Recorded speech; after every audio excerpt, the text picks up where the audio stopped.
কিছু বলতে পারছি না, ক্যারেক্টারটার মধ্যে অনেক কিছু লুকিয়ে আছে। এত সুন্দর বিউটিফুল কাস্টিংদের সাথে কাজ করার অভিজ্ঞতা যে কোনো আর্টিস্টের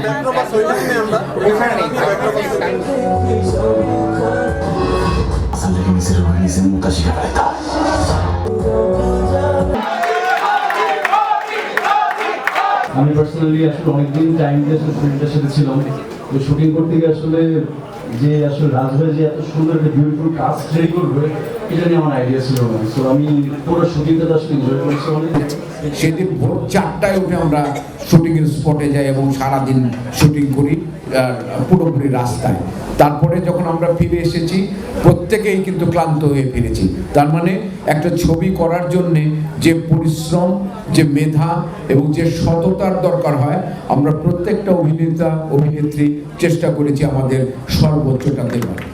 রাজু রাজকের জন্য সবাই একটা জোরে করতালি। এতগুলো মানুষের চেষ্টা, এতগুলো মানুষের ভালোবাসা, মেধা, এটা কখনো বৃথা যাবে না। ছবিটি নিশ্চয়ই মন জয় করবে, আপনাদের মন জয় করবে।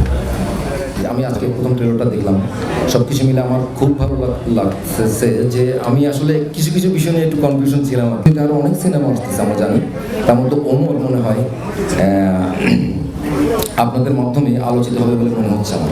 সবাইকে ধন্যবাদ। সো সিনেমা নিয়ে আসলে বাড়তি করে কিছু বলার নেই। সিনেমা মানুষ হলে দেখতে যাবে, আমরা করেছি দর্শকদের জন্যই, দর্শকরা দেখতে যাবে হলে। এবং ডেফিনেটলি এখানে আমরা যাদের দেখতে পাচ্ছি এবং তারা যখন একই সাথে স্ক্রিনে আসবে, আমার মনে হয় দর্শকরা সিনেমাটি এনজয় করবেন। আপনারাই হচ্ছেন এখানে মেইন, কারণ আমরা তো অভিনয় করেছি, লোকজন দেখবে, ঈদের দিন আসছে সিনেমাটি, কিন্তু আপনাদের মাধ্যমে সারা বাংলাদেশের মানুষ টেলিভিশন বলেন, ফেসবুক বলেন, ইউটিউব বলেন, সব আপনাদের মাধ্যমে ছড়াবে। তো আপনাদের কাছে আমাদের রিকোয়েস্ট থাকবে, আপনারা যেন আমাদের সাথে সকল দেশের সকল মানুষের কাছে পৌঁছে দিবেন, আশা করছি। আচ্ছা, সো ভাই আপনার জন্য আসলে এত সুন্দর লিরিক ছাড়া আসলে শুধু হয় না, আমরা অধুরা থেকে যাই। আর কৃতজ্ঞতা সবার জন্য রইল, কিন্তু স্পেশালি আপনার জন্য পড়ে থাকা একটা মানুষ, ঘরে থাকা একটা মানুষকে আবার উঠিয়ে এনে জোর করে গান গাওয়ার মধ্যে আপনাকে অনেক ভালোবাসা ও কৃতজ্ঞতা। এবং পুরোটিনের জন্য জোর একটা তালি হোক সবাই। এতগুলো সিনেমা আসলে বাংলাদেশের প্রতিটা মানুষ তার সিনেমাটা বড় একটা ফেস্টিভ্যালে রিলিজ করতে চায়। বাট আমি সিনেমাটা যখন শুরু করেছিলাম তখন প্ল্যান ছিল ঈদে রিলিজ করব।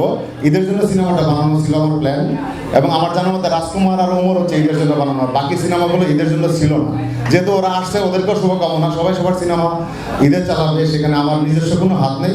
আর হিট ফ্লপ সিনেমা এটা পৃথিবীর কেউ বলতে পারে না, এটা টোটালটা ডিপেন্ড করে দর্শকের উপরে। তো দর্শকের উপরে ছেড়ে দিলাম, ওরাই কোন সিনেমাকে হিট করবে, ওদের যে সিনেমাটা ভালো লাগবে সেই সিনেমাটাই ওরা দেখবে। ব্যক্তি নামের উপরে অনেকগুলো হল পাবে, আর আমি যদি কন্টেন্ট দিয়ে পাইতে পারি সেটা আমার ক্রেডিট।